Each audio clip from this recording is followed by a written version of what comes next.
welcome to Shovelware Diggers. Our dig team is currently excavating the Softkey Shareware 2000 Hit Games 2CD collection. You can find a link in the video description listing the entire directory structure of this archive. Here's what our diggers have for week 239. For more information on how to join the dig team, simply follow the Patreon link in the video description. Now, without further ado, let's get to it. First up, we have a team dig from Alex and Jacob Rudolph. DOSGAMES /adventure /infinite12. Well, I'm gonna guess infinite something. Or infinity. Oh no, it says infinite there. Infinite.exe. There's also an install. You got a file id.diz, go, license, manual, order, and a c.exe. And also a type go.first, which is literally only 3 bytes. Like, what could that possibly have in it? Like, if you were just trying to indicate to somebody to type go, you don't need to put 3 bytes in that file. It's literally a file that just says A. Well, let's at least see what the file id.diz says here. So type file id.diz. My typing is not on point today. Infinite Fantasies Volume 1, a graphic adventure game that competes with the best. This releases in CGA. Following additions to the volume will be in VGA. Okay, so whatever this is, we're going to have some 4-color magic going on. Let's actually go into the manual.doc, see what we're facing here. It's a blank screen. Wait a minute. Hit page down. There we go. Okay, so this has been formatted so that it can be printed. So, Infinite Fantasy Adventures Volume 1, Fantasy Worlds of Tamrak, made by a Ray Johnson. Okay, got a table of contents here. Hardware requirements, software requirements, nothing too ridiculous so far. Okay, here's our introduction. You are an ingenious adventurer who has perfected a time portal. Okay. Portal is disguised as part of the wall so as not to be detected by visitors to your lab. Well, that's a recipe for disaster. What if somebody, like, accidentally goes through it or something? Anyways, in this current adventure through time, you are carried back to the worlds of Tamrak. In these worlds, you will have to locate 12 jewels to be embedded into the icon of Tamrak, for only when all these jewels are returned to their proper place will they be able to radiate forth the powers that lay within. As to what these powers are, we'll have to wait and see. Okay. These jewels have been stolen by the evil wizard Marbodai? I don't know. And scattered throughout the 12 worlds of Tamrak, you'll have to travel from the home world of Tamrak to the 12 worlds of which each has a hidden in it, and one of the jewels that you're searching. Okay, wait a minute here. If I'm getting this right, we're someone who's an adventurer who also has a laboratory and a time portal, and we're trying to get these jewels back that were stolen by an evil wizard, except the jewels, it's supposed to be part of this world that's at the other end of time or something? I don't know, this story just doesn't seem to make a lot of sense. Also, I find this amusing. We can choose from one of 6 different kinds of characters when we start our adventure here. A human, elf, dwarf, wizard, archer, fighter. So even though it's like human, elf, dwarf are like races, but then wizard, archer, fighter are like classes, but yet you only choose one of these? That's just weird. Also, something else I was noticing here, there's a program here called tamrak.exe that we're supposed to run to actually play the game, but if we actually go back to DOS here, there's no tamrak.exe. So I got a funny feeling that maybe there's like a self-extractor here or something. But anyways, let's actually just quickly check that order.form just to see what the... Well, actually, there's an order executable, so let's just see what that does. So order, printer ready and online, no. Okay, we're just going to have to edit the order form ourselves. So apparently, the program fee for this thing was... Wait, what? Okay, this is interesting. So The registration for the game is $10 with $2 shipping and handling, but here's what I find interesting. It says here that when you register, you'll get name and registration number, latest registered version, full mail support, like nothing too outrageous, but look at this one. A jewel from the fantasy worlds of Tamrak. The jewel will be either a natural crystal, a rough or polished jewel. Any of the jewels sent are all guaranteed to be natural in origin. So, given the fact that a lot of gemstones are actually pretty expensive, we can probably assume that all of the jewels in this game are not going to be anything like diamond or emerald or sapphire or anything like that. Because for just $10, that would get really expensive really fast. Okay, so I'm going to guess if I hit go, it's probably going to run like a self-extractor or something. Oh no, it's running the installer. Okay, that works too.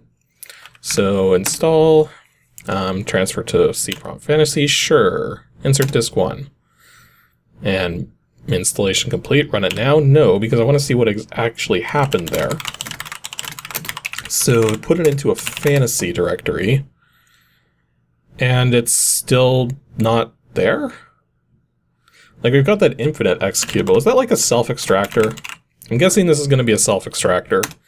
It's a self-extractor, for crying out loud. Oh boy. Do we have the tamrak.exe? Well, we have a ton of world files. .exe. Yeah, we have the tamrak.exe now. Okay, now we can finally play this thing. So apparently it's part of a graphics adventure game system. Press space to continue. And we already read all this stuff. Okay, so before the game starts, you must create your character. My name will be me. And then select character class. How do we do this? Plus and minus keys. So let's see. What kind of character should we be? I guess we'll just be human.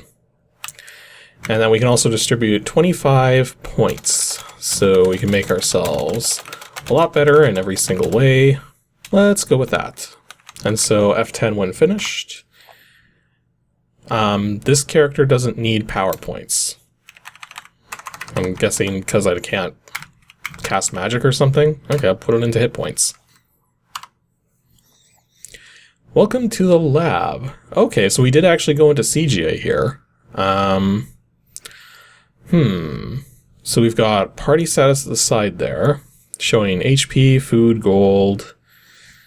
Okay, you can move around. Can we move diagonally? No. Or if we can move diagonally, it can't be done with any of the normal keys. Let's see here. So do we have a help screen? Well, F1 brings up a list of commands here, so that's helpful. So we can attack, board mount, camp, drop object, enter exit, get object, inventory, look, invoke scroll. Okay, so a bunch of things to do here. So what was the look command? It was L. I'm trying to look at that table. Can I look at the chair? Can I look at that? Can I look at anything? Okay, so look is directional based, because I looked at the side there and it says look at keys, you see a time portal key. Okay, so we'll get the time portal key. And I guess the question is, what in here is a time portal? Because it looks like we're in a dining room here. And then here is probably some other kind of room. Actually, I see something over here. What's this? A leather jacket. Okay. And can we equip that? It says that we have the leather jacket in our inventory, but I'm not sure how to actually put it on, unless it's like automatically on. Oh no, it says no armor there. Okay, if I hit the W key, I'm guessing that's like a wear wield key because that brings this up. Although it's kind of stupid that this goes all the way down to U, but no further. Like you'd think the list would scroll or something. But anyway, so we got the leather jacket on there. Can we actually look in the dressers and stuff? No, it's just decorative. It's kind of disappointing that all the decorative stuff doesn't actually tell you like what it is. It's just meant to just be there. It's just clutter. Well, I find it interesting that I can step on this table. And this thing up here, based on the story, I'm guessing this is the time portal. The question is, how do we go in it? It's like enter, exit. No? Can we use an item? Or unlock? No, that doesn't work. Oh, hang on. I found a hidden door up here. And the door is locked, so we'll unlock. And you want to leave this place? Yes. And it brings me back here. What? Okay, that's weird. So if I actually go through this door, like walk to the other side, and it says you want to leave this place, and I hit yes, it just brings me back inside. But if I actually go up to it and hit the enter exit key, it actually brings me to this world here. So that's weird. Oh, well, it looks like we got monsters here. So can we attack? Okay, like I don't have any weapons, so I don't know how well this is gonna go. And it's not like I found any weapons back in the place I started at. And it looks like I'm gaining experience even though I'm not killing these things. And I'm dead. Everyone in this party is dead. Well, that went well. Everything is dark. A voice in the distance says, "You shall have a second chance. Find your destiny."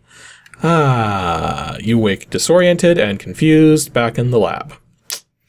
Okay, well that went well. Okay, maybe if I go up this way... Or no, that doesn't go anywhere. What? That looks like it should go somewhere, but it goes nowhere. Okay, so how am I supposed to defend myself if I get killed by monsters within like the first few steps? Okay, well I guess one saving grace is that the monsters... Oh. Well, that's interesting. So when you get into a fight, it like locks the screen and then you're kind of like in a battle mode.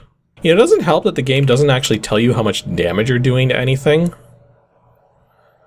Because, like, that's kind of important for any kind of game like this, is knowing, like, how much damage you're doing. Otherwise, you don't have no feedback as to... Oh, wait, this is different this time. I'm disappointed in you, but you have shown potential. You shall have another chance. You must find your destiny. Interesting. So I'm guessing maybe if you die enough times, it will actually be permanent? Maybe? I don't know. Okay, I made it across a bridge. I'm on a path. Okay, I found a castle. Welcome to Concord. Okay, I finally got someplace that maybe isn't hostile? Maybe? Hopefully. I got a fountain here, but we can't look at it because, heaven forbid, we actually get any flavor text. Oh, it looks to be someone here. Can we talk to them? Welcome, brave adventurer. Will you help us? Yes. Has stolen 12 precious jewels. Where is Day? Try someone else, I'm too busy. Who are you? I haven't the slightest idea. Well, apparently. Okay, that is kind of interesting that it has like a text parser talking system in here, but I already get the impression that it's going to be difficult to actually say anything meaningful in this manner. Okay, and if you just hit enter with a blank box, it automatically assumes you don't want to talk anymore. That was Fantasy Worlds of Tamrak.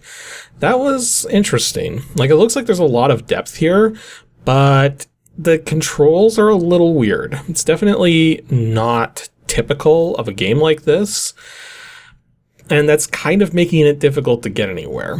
So I imagine that once you understand what's going on in this game a bit better, you could probably make more progress, but as it stands at the moment, it would probably take way too long to figure things out. Next up from Justin Hewlett, we have WINGAMES /NEWWIN /ASTLITE. Maybe a light version of asteroids? Maybe? I don't know. ASTLITE. So got a file id.diz, readme, help, and the executable. So Astrolite 1.1 is a Windows program that will pop up each morning and give you your horoscope for the day, in either a serious or funny version. And apparently it's $20 from Flatbroke Software. $20 for a program that literally just pops up a little thing? I don't know here. Maybe this guy Strally is not as legitimate as we think, but we're going to find out. If you're reading this file with Notepad 3.1, turn on Word Wrap on the edit menu. And what if you're not? Then you're screwed. Okay, let's just fire this up, see what it's like. So, Astrolite. So, does it maximize? Well, kind of. Actually, not really. Like, it has the maximize buttons. It's using, like, windows within windows here, but apparently there's not really a reason for it to maximize, so whatever. So, name. My name is me. Birth date. Well, normally, first of all, normally I don't openly indicate where my exact birthday is, but at the same time, what format would you even put it in as? I guess it would probably say in the help file here. So, enter your birth... Oh, you have to have your exact birth time? Holy jeez. Oh, well, this doesn't help. It says enter your birth date, something like this, 02/24/54. Okay, maybe that actually does help a little, because we can see that this has to be the day, and this has to be the year. So that means this is the month. So it's month, day, year. Got it. So let's just put in some relative, not my exact stuff. So let's just say I was, I don't know, 12, I don't know, 84. It's not my birthday, but it's the same birth month, I'll tell you that much. And what about birth time? I think I was born at like 3 in the morning or something like that. Oh, I have to do it 0300. Okay. Well, just for flavor, let's do 0306. Find your birthplace. Well, this doesn't help. I'm in Canada. Okay, so what would be the closest to where I was born? Based on this map. I don't know, right around there maybe? Well, that's good. It's leaving behind trails because it's not clearing to the correct color. Brilliant. Okay, now the maximizing function actually does make a little more sense because it's trying to display a whole bunch of stuff here. So, apparently, Mercury square Sun. The fast pace of daily affairs might get you down today. Try not to become agitated. You might speak before thinking things through, especially in meetings. Don't belabor your point. There is a possibility of conflict with people of opposing views. So, that says basically nothing. Mercury square Uranus. New discoveries will provide excitement for you during this transit. This will be very stimulating, but don't count on the day working out as you had planned. If you are not flexible, this could be nerve-wracking. Your concentration is probably shot today. Right now, you are inclined to act impulsively. You should be very careful when driving to avoid accidents. Good advice for life, like the entire thing there. But apparently we also have a silly mode. So, according to the silly mode, everything is going too fast for you. You can either drink about 10 cups of espresso to get up to speed, or, better yet, working on slowing everybody else down. A fun way to do this is to swipe all the monitor cables in your office and hide them. Better yet, put chewing gum inside each mouse for a spastic effect. Okay, that made, like, no sense. New discoveries will provide excitement for you during this transit. You will find a mouse in your desk drawer. Of course, I'm holding a mouse right now, which will stimulate you right up into your chair. Okay, since mice carry rabies and other really awful diseases, you better use maximum force on them. Grab a fire extinguisher and foam them, followed by a baseball bat massage, and finish up with an oozy shine and wax. Not only should this take care of the mouse, but you should also look forward to selecting a new desk, probably at another company, and that's presuming you survive. Well, I guess since the day's almost over, we might as well tick it over to the next day and see... Oh. No transits today. Your next transit will be on 8/20/12. Okay, so we'll go up to there. So this is a dandy time to repair watches, especially digital ones. Borrow your boss's Rolex and tear right into that puppy. Don't worry if you end up with a couple of pieces left over. Manufacturers are always using unnecessary parts.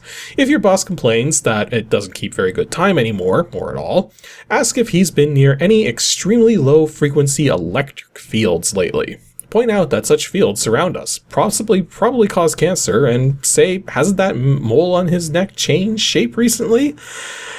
You know, the advice was good, then it became stupid, and now it's just downright ludicrous. Let's go back to serious. Work which requires precision, careful planning, and patience is favored under this transit. Remember that you are working toward achieving your future goals. You will be practical and frugal when necessary, and under this transit, even in times of plenty, you will not waste valuable resources. Again, this doesn't really say anything. Okay, I think I've seen enough of this program. That was Astrolite. If you want a horoscope type program, which is incredibly useless for $20, well, here you go. And our last dig for today from JP Ronnie is WINGAMES/GG/Yahoo. Why do I have a feeling this is going to be another Yahtzee type game? Yahoo. Well, we have a lot of wave files, so that's encouraging. Also potentially disturbing. Vendor.txt, order.txt, manual, license, file ID.diz. Triple Yahoo 2.0F is a Windows 3.1 game similar to the popular dice game of Triple Yahtzee.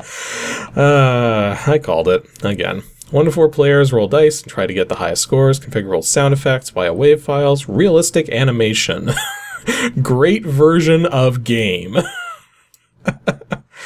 Oh boy. And of course requires VB Run 200 because nobody ever includes that. And apparently the registration for this Triple Yahoo game is $10. So that's actually pretty fair if it ends up being like a decent version of Yahtzee. But yeah, I guess we might as well just give it a try here. And apparently made by a Dan Purati? Purity? Well, no, it's not Purity. It can't be. So, Dan Purati. I'm going with that. tyh.exe. Fully functional unregistered version for 30-day evaluation. I agree. And there we go. So, if for some reason this looks familiar, like maybe we've seen something like this before, maybe not. We've covered so many games on this show now that I easily lose track of some of them. But it does seem a little familiar though. Like it's always possible that we've seen a game made by the same person that's a more basic than this, but is otherwise similar. Like that's always possible. Apparently we have a hint mode, sound effects, roll animation. Okay, well I guess new game. Player names. I am me. Can I just be me? Okay, just be me. And yes, that sound effect you just heard was literally the Windows exit sound backwards. Because we've heard that before. Although I don't know what program we heard it in. But in any case, so roll it. Okay. So that's interesting. So the hint mode... Oh, well, turning it off doesn't seem to do anything at the moment. I'm guessing what the hint mode is doing is it's actually showing us, like, where we could put things if we were to take the roll as is. How many rerolls do we get, actually? That's kind of an important question. Okay, you get 2 rerolls. So 3 rolls in total per set of dice. So in this case, I think I'm just going to put it into ones. Although that's interesting because you can actually choose what category to put it in, because you're trying to fill a 1x, a 2x, and a 3x category. So the only trouble with that, though, is that means this game will take a very long time to finish. And yeah, if you turn the hint mode off, it gets rid of all the hints there. So I'm going to leave it on because it's kind of interesting seeing what the possibilities are as it's doing its thing. So I almost got a full house here, so let's just see if we can get that. Nope, no full house. So we can put it into 2s, can put it into 4s. Let's put it into 2s on an X1. Another full house potential, and didn't get it. This one I'll just put it into the 5s on X1. Oh, there we go, we got the full house on a second roll here. So it's only well, the full house is actually, the way it works is it's a fixed score, so it doesn't matter what you make it out of. So in this case, we'll just go for the X3. Oh, we just got 3 of a kind with 6s here. So I think I'm gonna, or no wait, the 3 of a kind also looks to be a fixed score here. So maybe not put that in 3 of a kind, because that'd probably work better if it was, be better to use with a lower value. So I'm just going to put that into the X1 for 6s. And we just rolled another full house. Just rolled it on the first try. Well, that's not a difficult one to put down then. You know, I haven't put anything into 3s yet, so let's see if we can get some more 3. Oh, we just got 4 3s going there. Let's just put that into the 4 of a kind. Or, hang on, maybe it is actually doing things by value here, because when we had the 6s, it would have been 25 to put it into here, but with the 3s, it's 14. Huh. So yeah, this is playing pretty much exactly as I expected. It's basically, well, it's a Yahtzee game where I keep clicking on the dice I want to keep when you're supposed to click on the ones you want to re-roll. But yeah, triple Yahoo. It's just it's another Yahtzee game, but well, here's the thing though, is that when you're playing Yahtzee with 3 columns to fill, that's gonna take a while. Especially if you had like all 4 players going. Like this would take like an hour to play probably. So yeah, if you want a slow playing Yahtzee game with really high scores involved, then sure, but other than that, it does play fine, and the price isn't that bad, so yeah, there you go.